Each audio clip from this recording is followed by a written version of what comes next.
स्वागत है आप सभी का द एग्ज़ाम प्रिपरेशन हब में। आज की हमारी क्लास जीके जीएस पर आधारित होगी। आज हम लोग बहुत सारा जीके जीएस प्रैक्टिस करेंगे, लगभग 100 जीके जीएस आज हम लोग इस क्लास में प्रैक्टिस करने वाले हैं और ये सारे जीके जीएस वन लाइनर होगी। तो चलिए आज की क्लास हम लोग शुरू करते हैं। यह बहुत ही महत्वपूर्ण क्लास होने वाली है क्योंकि इसमें सभी प्रतियोगी परीक्षाओं के लिए उपयोगी जीके जीएस आज हम लोग करेंगे और यह एग्ज़ाम में पूछे जाने वाले जीके जीएस है। तो चलिए आज पहला क्वेश्चन देखते हैं हम लोग। पहला क्वेश्चन है, प्रश्न है खट्टे फलों में कौन सा एसिड होता है। तो खट्टे फलों में कौन सा एसिड होता है? तो साइट्रिक एसिड। खट्टे फलों में साइट्रिक एसिड होता है। ठीक है, आगे बढ़ेंगे। अगला प्रश्न देखेंगे, भारत में प्रधानमंत्री के ओहदे को क्या माना जाता है। तो भारत में प्रधानमंत्री का पद जो है उसे क्या माना जाता है? तो कार्यकारी प्रमुख, क्योंकि संवैधानिक प्रमुख राष्ट्रपति का पद होता है और कार्यकारी प्रमुख भारत के प्रधानमंत्री का पद होता है। ठीक है, आगे बढ़ेंगे हम लोग। अगला प्रश्न देखेंगे, ताजमहल, बीबी का मकबरा, इत्माद उद दौला किस चीज़ के स्मारक है। तो किस चीज़ का स्मारक है? तो मृत व्यक्ति के। किसके? सभी स्मारक जो है इसमें मृत व्यक्ति के ये स्मारक है।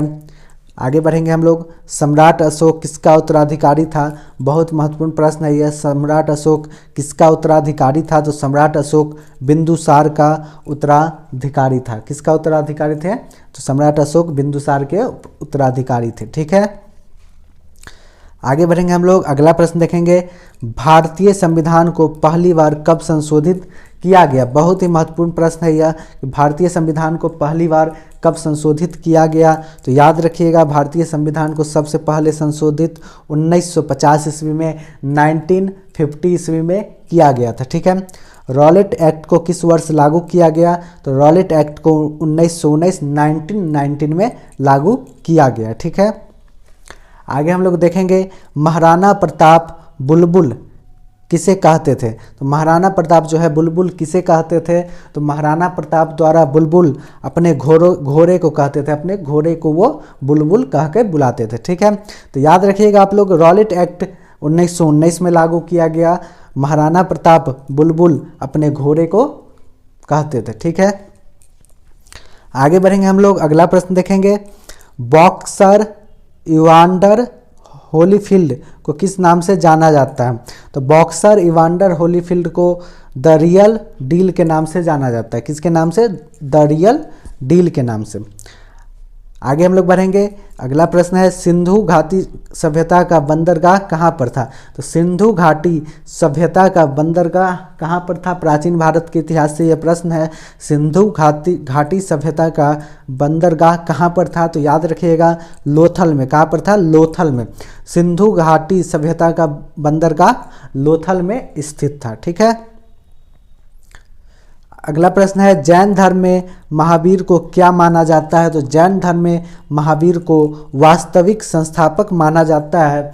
जैन धर्म का वास्तविक संस्थापक महावीर को माना जाता है। ठीक है, याद रखिएगा आप लोग, सिंधु घाटी सभ्यता का बंदरगाह लोथल में स्थित था। वहीं जैन धर्म का वास्तविक संस्थापक महावीर को माना जाता है। किसे माना जाता है? महावीर को। ठीक है, आगे बढ़ेंगे हम लोग। अगला प्रश्न देखेंगे। अगला प्रश्न है, मगध के उत्थान के लिए निम्न में से कौन सा शासक उत्तरदायी है। तो मगध के उत्थान के लिए निम्न में से कौन सा शासक उत्तरदायी है। तो याद रखिएगा, बिंबिसार। कौन? बिंबिसार। आगे बढ़ेंगे हम लोग। अगला प्रश्न है, खेल से भारत में प्रोफेशनल 2020 क्रिकेट लीग को क्या कहते हैं। तो अभी चल रहा है, क्या चल रहा है अभी? IPL, Indian premier league. तो भारत में प्रोफेशनल 2020 क्रिकेट लीग को आईपीएल कहते हैं। क्या कहते हैं? आईपीएल।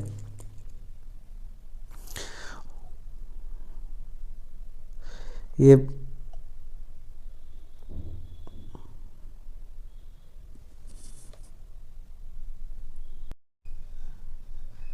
अगला प्रश्न है, सचिन तेंदुलकर को हाल ही में किस खिताब से नवाजा गया। तो सचिन तेंदुलकर को हाल ही में पद्म विभूषण से नवाजा गया। क्या पुरस्कार मिला पद्म विभूषण का। ठीक है, आगे बढ़ेंगे। अगला प्रश्न है इसरो के हेडक्वार्टर्स कहाँ है? इसरो का हेडक्वार्टर्स कहाँ है? तो याद रखिएगा बेंगलोर में है। कहाँ है? बेंगलोर में। इसरो के हेडक्वार्टर्स बेंगलोर में है। ठीक है, आगे बढ़ेंगे हम लोग। अगला प्रश्न देखेंगे, संसद में कौन से दो हाउसेस है? भारतीय संसद में कौन से दो हाउसेस है?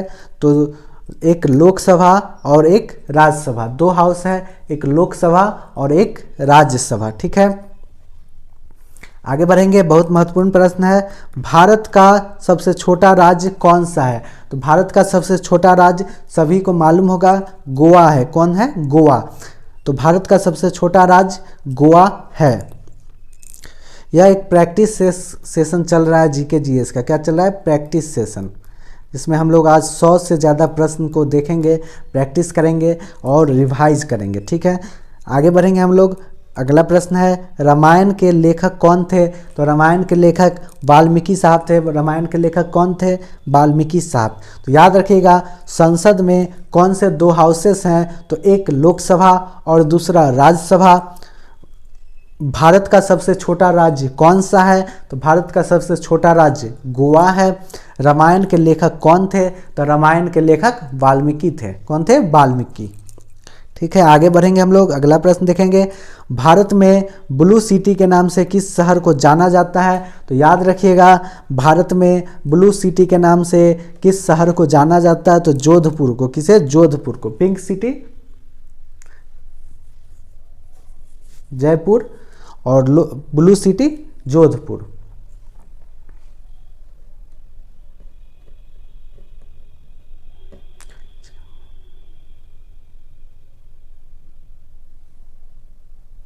आगे बढ़ेंगे। अगला प्रश्न देखेंगे, भारत में कौन सी नोट इशू सिस्टम फॉलो की जाती है? तो मिनिमम रिजर्व सिस्टम। कौन सी सिस्टम? Minimum reserve system. अगला प्रश्न है, भारतीय संविधान में कितनी भाषाएं हैं? बहुत ही महत्वपूर्ण प्रश्न, भारतीय संविधान में कितनी भाषाएं हैं? तो याद रखिएगा भारतीय संविधान में 22 भाषाएं हैं। कितनी भाषाएं हैं? 22।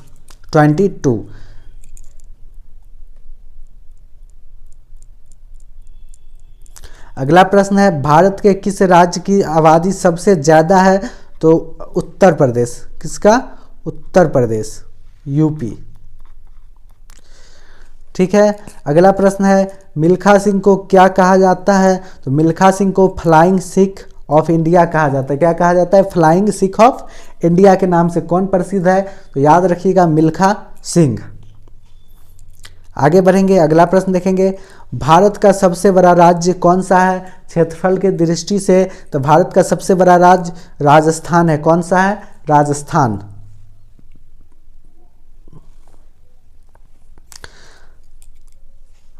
अगला प्रश्न है, भारत में कितने राज्य और कितने यूनियन टेरिटरी है? तो ये पुराना लिखा हुआ है।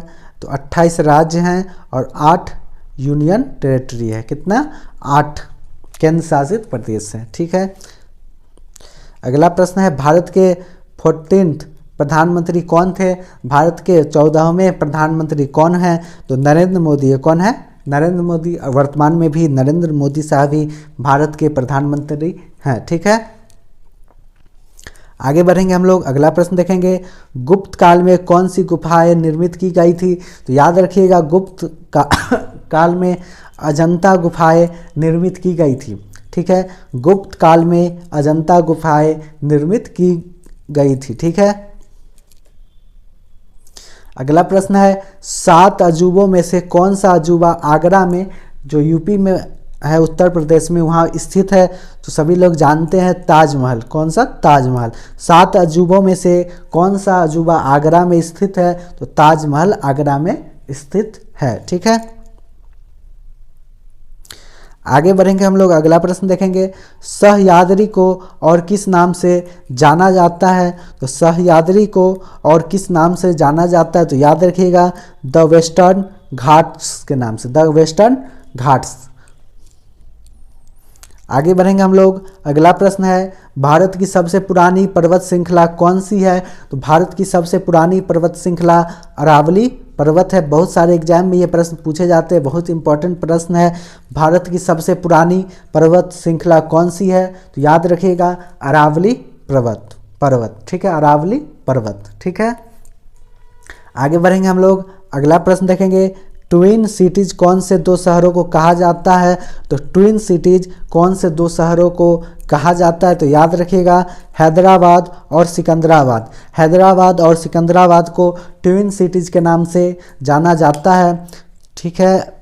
याद रखिएगा आप लोग, भारत की सबसे पुरानी पर्वत श्रृंखला अरावली पर्वत है। ट्विन सिटीज के नाम से हैदराबाद और सिकंदराबाद को जाना जाता है, ठीक है। यदि आपको यह वीडियो अच्छी लग रही हो, कुछ जानकारी आपको प्राप्त हो रही हो, तो इस वीडियो को लाइक करें, चैनल को सब्सक्राइब करें और शेयर करना ना भूलें, ठीक है। आगे बढ़ेंगे हम लोग अगला प्रश्न की ओर, भारत के राष्ट्रपिता कौन है? तो भारत के राष्ट्रपिता किसे कहा जाता है? तो सभी जानते हैं, महात्मा गांधी को भारत का राष्ट्रपिता कहा जाता है, ठीक है। आगे बढ़ेंगे हम लोग, अगला प्रश्न देखेंगे, बहुत इंपॉर्टेंट प्रश्न, हमारा राष्ट्रगान किसने लिखा? जनगण मन किसके द्वारा लिखित है? तो अधिकतर सभी लोगों को मालूम होगा, रविन्द्रनाथ टैगोर के द्वारा। किसके द्वारा? रविन्द्रनाथ टैगोर के द्वारा। अगला प्रश्न देखेंगे, यह भी बहुत ही इंपॉर्टेंट प्रश्न है, father of the Indian constitution किसे कहा जाता है? अर्थात संविधान का पिता किसे कहा जाता है? तो डॉक्टर भीमराव अंबेडकर को संविधान का पिता कहा जाता है, ठीक है। तो याद रखिएगा आप लोग, भारत के राष्ट्रपिता कौन है? महात्मा गांधी। हमारे राष्ट्रगान के लेखक कौन है? तो रविन्द्रनाथ टैगोर।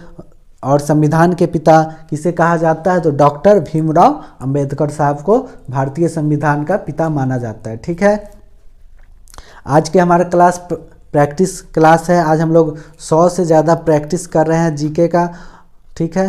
तो क्लास पूरा देखें आप लोग और इस क्लास का लाभ उठाएं, ठीक है। प्रैक्टिस करें, जितना अधिक आप लोग प्रैक्टिस करेंगे उतना अधिक आप लोग एग्ज़ाम में को क्रैक कर पाएंगे, ठीक है। आगे हम लोग बढ़ेंगे, अगला प्रश्न देखेंगे, भारत का गणतंत्र दिवस कब मनाया जाता है? तो 26 जनवरी। बहुत ही आसान प्रश्न था यह, सभी को मालूम होगा, भारत का गणतंत्र दिवस 26 जनवरी को मनाया जाता है। अगला प्रश्न है, आंध्र प्रदेश का लोक नृत्य क्या है? तो आंध्र प्रदेश का लोक नृत्य कुचिपुड़ी है। कुचिपुड़ी आंध्र प्रदेश का लोक नृत्य है, ठीक है। भारत के गृह मंत्री कौन है? तो सभी जानते हैं, अमित शाह साहब भारत के गृह मंत्री है वर्तमान में, अमित शाह, ठीक है। अगला प्रश्न है, भारत के वित्त मंत्री कौन है? तो निर्मला सीतारमण भारत के वित्त मंत्री हैं वर्तमान में। वहीं भारत के आरबीआई गवर्नर कौन है? तो शक्तिकांत दास है, लेकिन कुछ दिन पहले ये बदल गए, अभी नया बने हैं कोई, वो अभी मेरे ध्यान में नहीं आ रहा है, तो आप लोग इसको देख लेंगे, भारत के वर्तमान गवर्नर कौन है, ठीक है। अगला प्रश्न है, किस भारतीय ने प्रबुद्ध भारत पत्रिका शुरू की? तो स्वामी विवेकानंद साहब भारतीय प्रबुद्ध भारत पत्रिका शुरू की, ठीक है। प्रबुद्ध भारत पत्रिका किसने शुरुआत किया? तो स्वामी विवेकानंद ने, ठीक है। भारत के शिक्षा मंत्री कौन है? तो धर्मेंद्र प्रधान भारत के शिक्षा मंत्री हैं। अगला प्रश्न है, भारत के रक्षा मंत्री कौन है? तो भारत के रक्षा मंत्री राजनाथ सिंह है। कौन है? राजनाथ सिंह। आगे बढ़ेंगे हम लोग, अगला प्रश्न देखेंगे,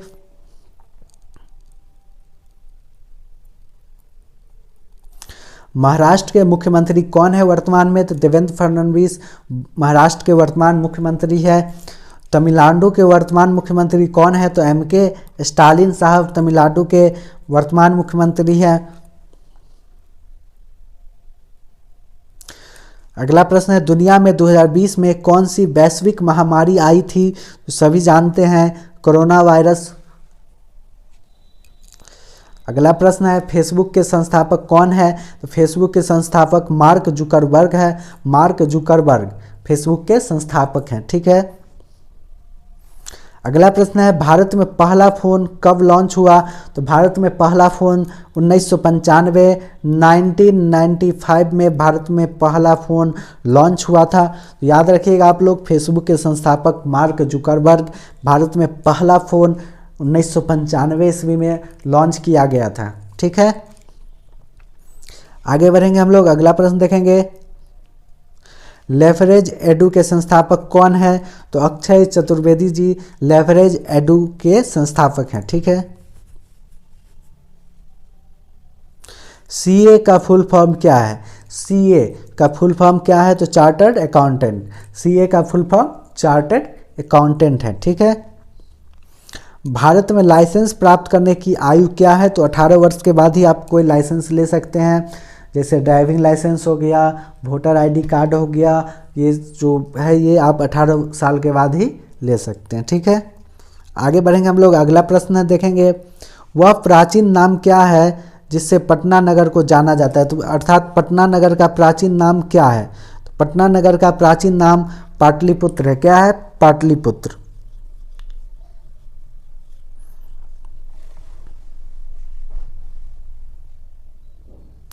आगे बढ़ेंगे हम लोग, अगला प्रश्न देखेंगे। 1930 की प्रसिद्ध नमक यात्रा सत्याग्रह का नाम क्या था? तो दांडी यात्रा। नमक यात्रा सत्याग्रह को हम लोग और किस नाम से जानते हैं? तो दांडी यात्रा के नाम से जानते हैं। कब किया गया? तो 1930 में। ठीक है, आगे बढ़ेंगे हम लोग, अगला प्रश्न देखेंगे। इंपॉर्टेंट प्रश्न है ये, किसे सीमांत गांधी कहा जाता है? तो सीमांत गांधी के नाम से कौन प्रसिद्ध है? तो अब्दुल गफ्फार खान सीमांत गांधी के नाम से प्रसिद्ध है। ठीक है, सीमांत गांधी के नाम से अब्दुल गफ्फार खान प्रसिद्ध है। आगे बढ़ेंगे हम लोग, अगला प्रश्न देखेंगे। वंदे मातरम गीत के लेखक कौन थे? तो वंदे मातरम गीत के लेखक बंकिम चंद्र चटर्जी थे। कौन थे? बंकिम चंद्र चटर्जी। ठीक है,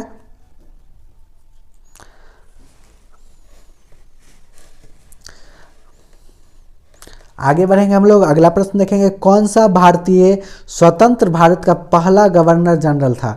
तो राजगोपालाचारी साहब प्रथम भारतीय थे जो भारत के स्वतंत्र भारत के पहले गवर्नर जनरल बने थे। ठीक है, सी राजगोपालाचारी। आगे बढ़ेंगे हम लोग, अगला प्रश्न देखेंगे। सर्वप्रथम किसने कहा कि स्वतंत्रता मेरा जन्मसिद्ध अधिकार है? तो स्वतंत्रता मेरा जन्मसिद्ध अधिकार है सबसे पहले कौन कहे? तो बाल गंगाधर साहब तिलक साहब ने सबसे पहले कहे कि स्वतंत्रता मेरा जन्मसिद्ध अधिकार है।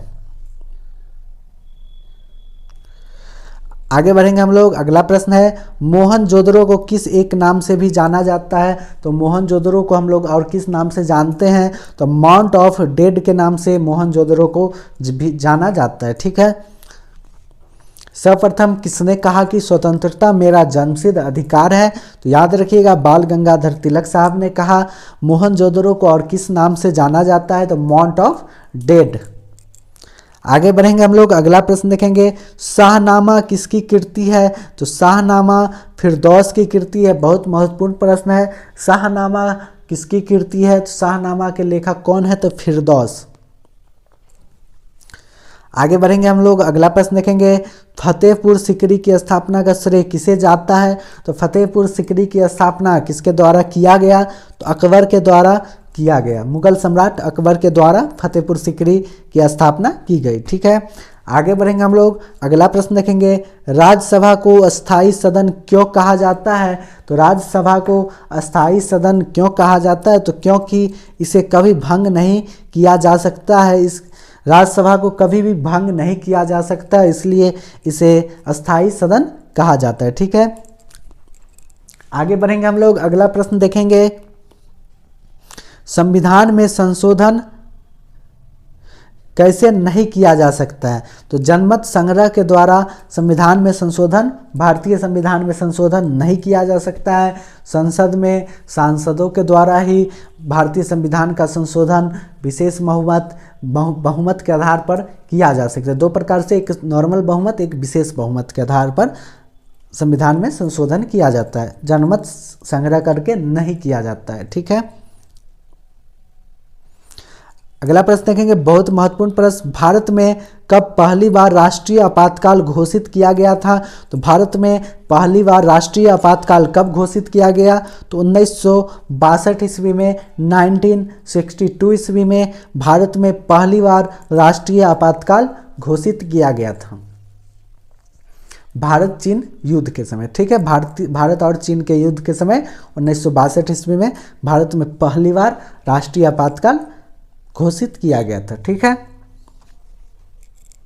आगे बढ़ेंगे हम लोग। अगला प्रश्न देखेंगे, भारत के संविधान को कब अंगीकृत किया गया था? बहुत महत्वपूर्ण प्रश्न है, यह ध्यान रखिएगा आप लोग। अंगीकृत 26 नवंबर 1949 को ही किया गया था और लागू 26 जनवरी 1950 को किया गया। तो कंफ्यूज नहीं होंगे आप लोग। भारत के संविधान को अंगीकृत कब किया गया, याद रखिएगा वर्ड अंगीकृत। तो 26 नवंबर 1949, 26 नवंबर 1949 को भारतीय संविधान को अंगीकृत किया गया और लागू 26 जनवरी 1950 को किया गया। ठीक है, आगे बढ़ेंगे हम लोग। अगला प्रश्न देखेंगे,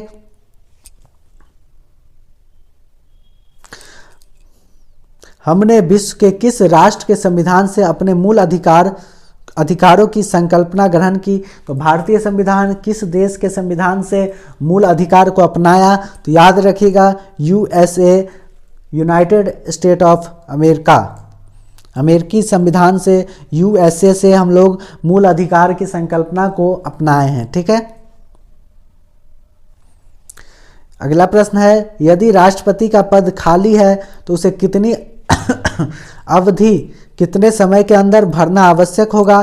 तो 6 महीने, याद रखिएगा। यदि राष्ट्रपति का पद खाली है तो उसे कितनी अवधि या समय के अंदर भरना आवश्यक होगा? तो याद रखिएगा 6 मंथ, 6 महीने के अंदर ही उस राष्ट्रपति का पद को भरना होगा। राष्ट्रपति के पद पर का पद 6 महीने से अधिक खाली नहीं रह सकता है। ठीक है, आगे बढ़ेंगे हम लोग। अगला प्रश्न देखेंगे, भारतीय संविधान का कौन सा अनुच्छेद जम्मू तथा कश्मीर राज्य को विशेष दर्जा देता था? क्योंकि 370 अनुच्छेद खत्म कर दिया गया, तो ये याद रखिएगा 370 अनुच्छेद।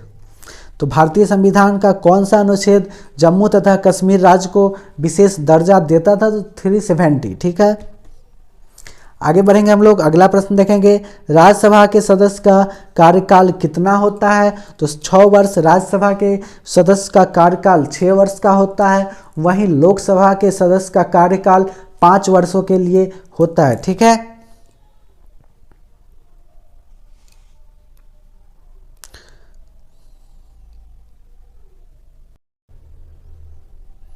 आगे बढ़ेंगे। अगला प्रश्न देखेंगे, भारत की प्रथम रेलगाड़ी द्वारा कितनी दूरी तय की गई थी? याद रखिएगा 34 किलोमीटर भारत में पहली बार रेलगाड़ी अपनी दूरी तय की थी, 34 किलोमीटर। ठीक है, आगे बढ़ेंगे हम लोग। अगला प्रश्न देखेंगे, फोर्थ स्टेट पद किसे संदर्भित करती है? चौथा पिलर किस पद के लिए कहा जाता है? तो प्रेस को चौथा पिलर या फोर्थ स्टेट कहा जाता है। ठीक है, आगे बढ़ेंगे हम लोग। अगला प्रश्न देखेंगे, भारत के प्रथम उपराष्ट्रपति कौन थे? तो भारत के प्रथम उपराष्ट्रपति डॉक्टर S राधाकृष्णन साहब थे। सर्वपल्ली राधाकृष्णन साहब भारत के प्रथम उपराष्ट्रपति बने थे। ठीक है, अगला प्रश्न देखेंगे, रीचर पैमाने पर किसको मापा जाता है? तो भूकंप की प्रबलता को रीचर पैमाने पर मापा जाता है, रिएक्टर। ठीक,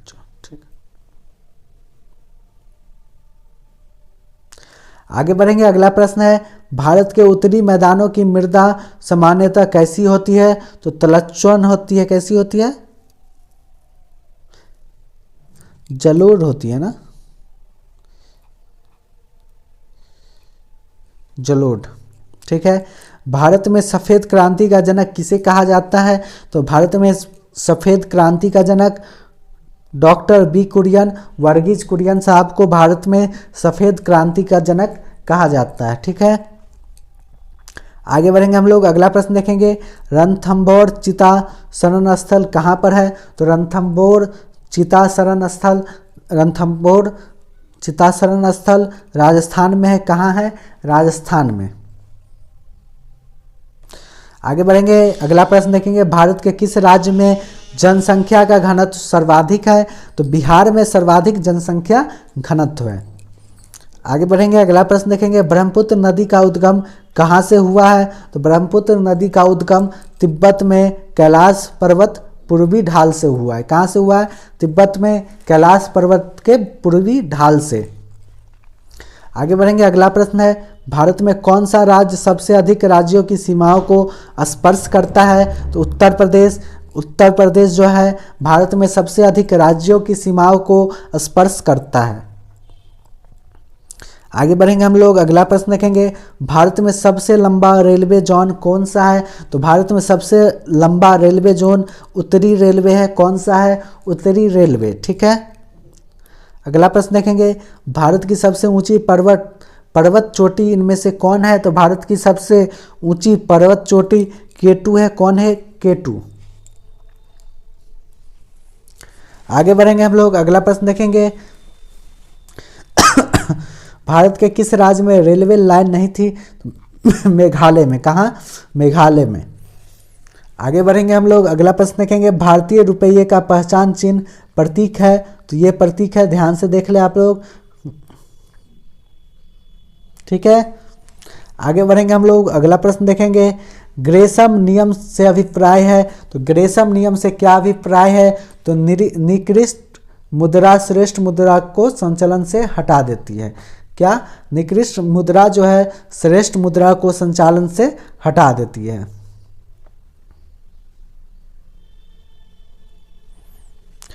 अगला प्रश्न है, कौन सा कर संघ द्वारा लगाया जाता है और राज्यों द्वारा उगाहा तथा विनियोजित किया जाता है? तो स्टाम्प शुल्क संघ के द्वारा लगाया जाता है, लेकिन राज्य द्वारा उगाहा तथा विनियोजित किया जाता है। अगला प्रश्न है, वर्ष 2010 की फोर्ब्स 2000 सूची में भारत की कुल कितनी कंपनियां शामिल है? तो 56 कंपनियां 2010 की फोर्ब्स 2000 सूची में भारत की कुल कितनी कंपनियां? तो 56 कंपनियां शामिल हैं।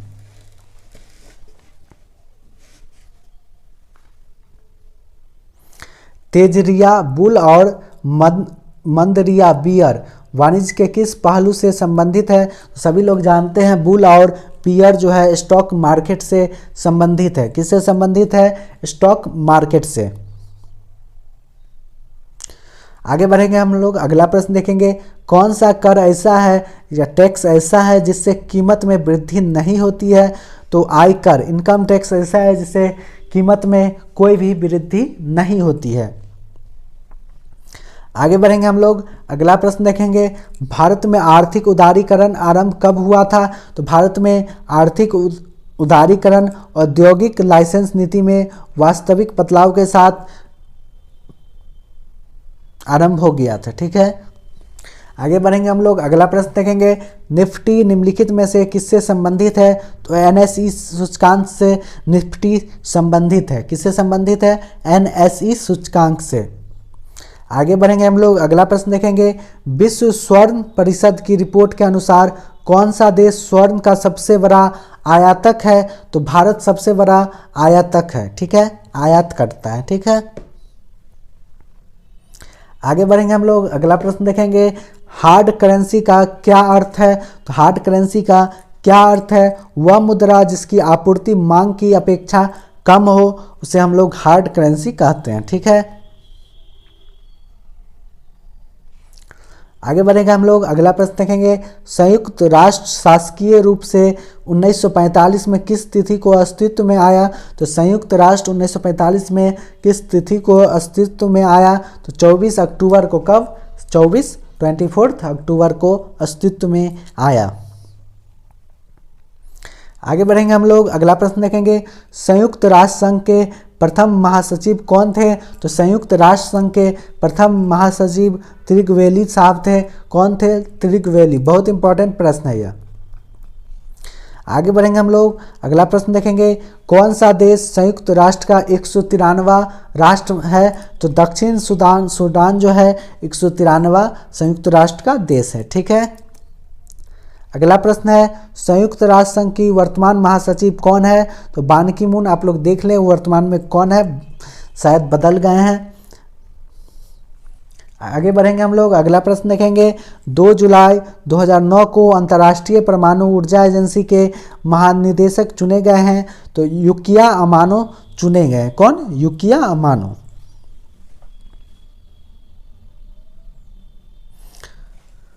अगला प्रश्न है 5 जुलाई 2011 को अंतर्राष्ट्रीय मुद्रा कोष प्रबंध निदेशक का कार्यभार संभाला है। तो क्रिस्टन लगाई। ये सब इम्पोर्टेंट नहीं है, बहुत पुराना है ये।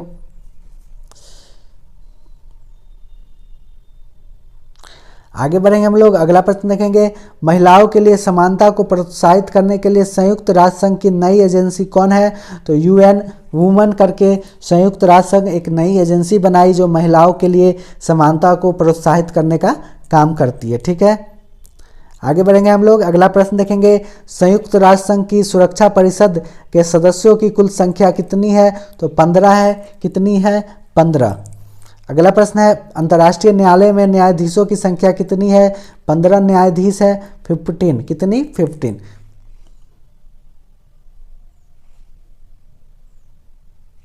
अगला प्रश्न है आज की क्लास का 100वां प्रश्न है फरवरी मार्च 2010 को नई दिल्ली में संपन्न विश्व कप हॉकी टूर्नामेंट का खिताब जर्मनी को फाइनल में हराकर किसने जीता? तो जर्मनी को फाइनल में हराकर जीतने वाले कौन सा देश है? तो ऑस्ट्रेलिया।